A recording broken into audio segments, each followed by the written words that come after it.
What Made Me by McEnroe of Fairlight 2094. Narrated by Janine Penfold. In short, discovering I was adopted.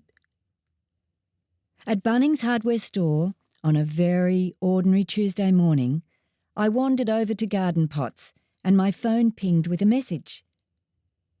The news buckled my knees and I felt the colour drain from my face. I crawled back to partner Frank, who couldn't understand what had happened in the short time since he last saw me. My body felt strange and weightless. The message revealed the shattering fact that my sister and I were adopted. A movie of my life could start with the close-up of a door. Shut. Hold it there for 70 years. My age that day. It turns out it is possible to live an entire life and not know the truth of oneself. All my life I had been aware of a skeleton in the closet in our family. Little did I know it was me. February 3, 2015 imprinted itself on my psyche as the day that door horribly creaked ajar. Instead of the large extended family tree I had always identified with, here was a mass of broken tree limbs where all the branches had fallen. 50 years ago, my sister's decision to have her out-of-wedlock baby daughter adopted started a time bomb ticking. She spent these years trying to track down her daughter, but finding dead ends at every turn until the Australian adoption laws files opened up in 2000.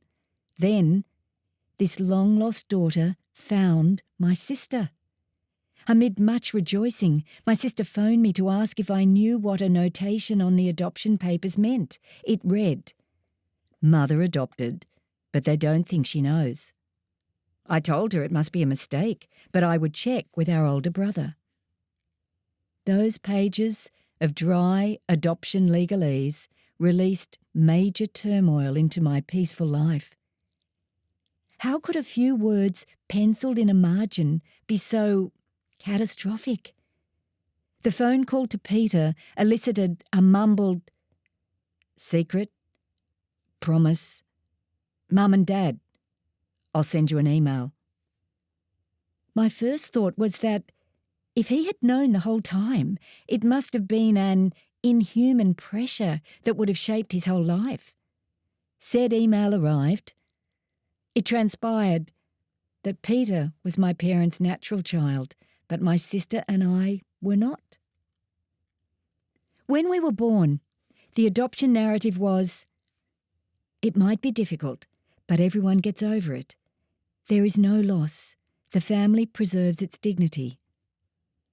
My sister has her own story, but mine is that it was a time when society foretold that I would bring disgrace to my mother, kill her chances for a good life, and destroy her reputation.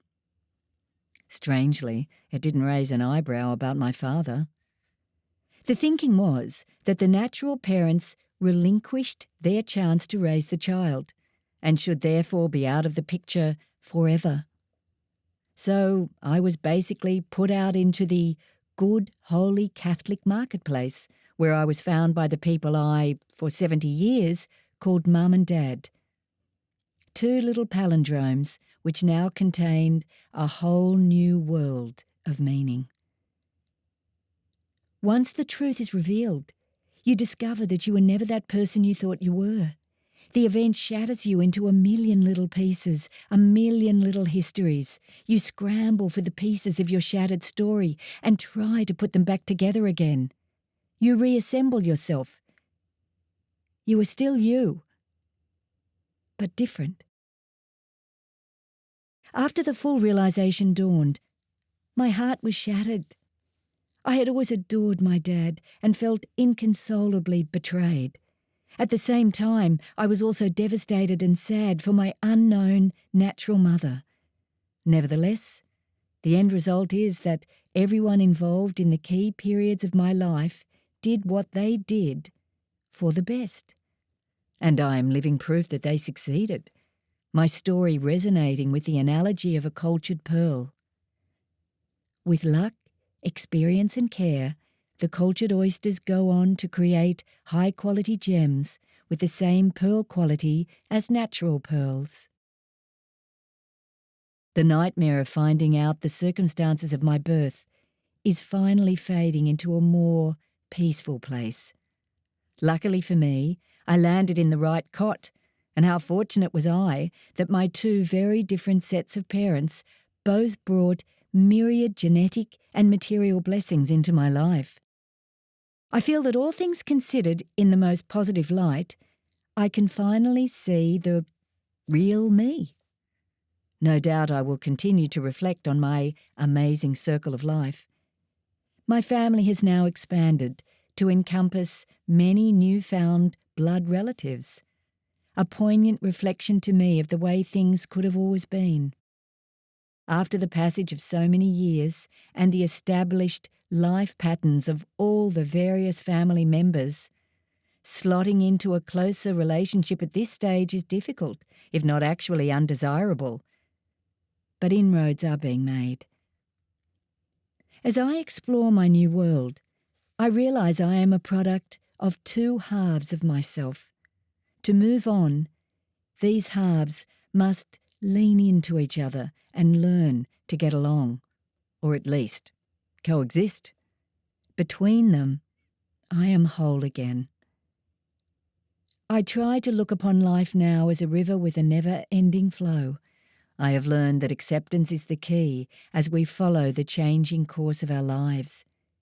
Every now and then, a particular place transports me back to a former version of myself, the person I once was, and reminds me that the family I grew up with will always be my family, and the new people in my life will be my very special new family.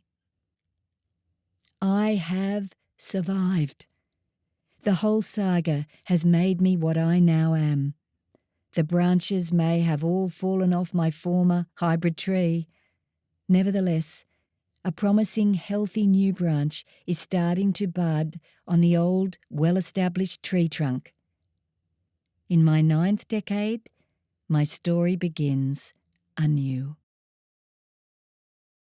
The end.